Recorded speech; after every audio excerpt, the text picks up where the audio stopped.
how you can log out of your mail account on your iPhone. Now, let's just begin. So the first step is you'll need to go to the settings.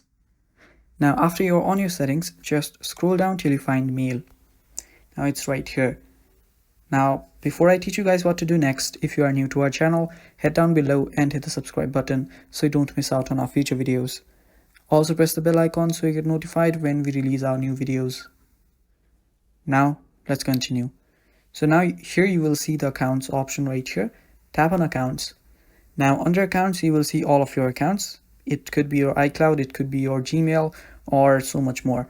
So just tap on the one that you want to delete.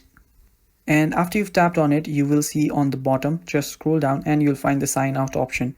Just tap on sign out and confirm your sign out by typing in the password and you'll have signed out of it. So it's that simple, guys. After doing that, you will be signed out of your mail account on your iPhone. Thank you for watching. That is all for the video. Stay tuned for more and bye-bye.